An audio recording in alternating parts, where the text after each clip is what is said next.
බිත්තර ටිකක් වෙනස් විදියකට හැදුවා.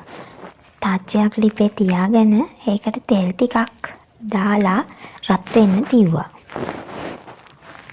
ඒ අතරතුර මම ලූණු, මිරිස්, සුදු ලූණු එහෙම කපාගෙන තමයි තියාගත්තේ.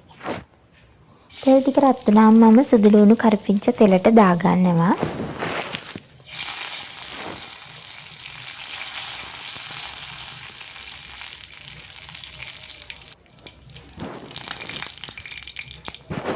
ඊළඟට මම සිහින්ව කපාගත්ත ලූණු ගෙඩියක් විතර මේකට දාගන්නවා. මම මේක හදන්නේ බිත්තර දෙකකින්. ලුණු ගෙඩියක් විතර මේකට බිත්තර ප්‍රමාණයට ප්‍රමාණවත්. ඒකට මම කෑලි මිරිස් ටිකක් එකතු කරගන්නවා.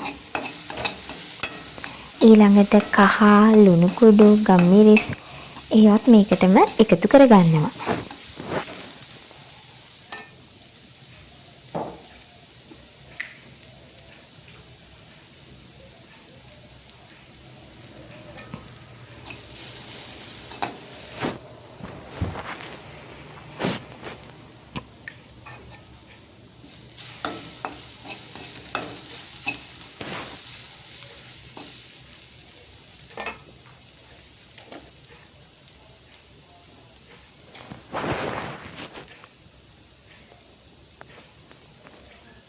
හරි ගම්මිරිස් කුඩුත් මම දැන් එකතු කරගත්තා. දැන් ලුණු ටික තැම්බෙන්න ඕන නිසා මම ටිකක් මේක වහලා තියෙනවා. දැන් බලනකොට ලුණු තැම්බිලා මේ විදියට බැඳුම හරි ගියා. මම තඹගත්ත බිත්තර දෙකක් කෑලි වලට කපලා මෙන්න මේ විදියට මේකට එකතු කරගන්නවා.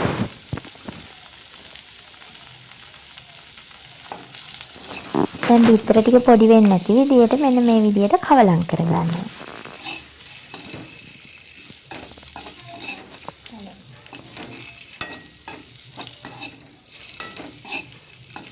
දැන් අපේ බිත්තර බැඳුම රෙඩි.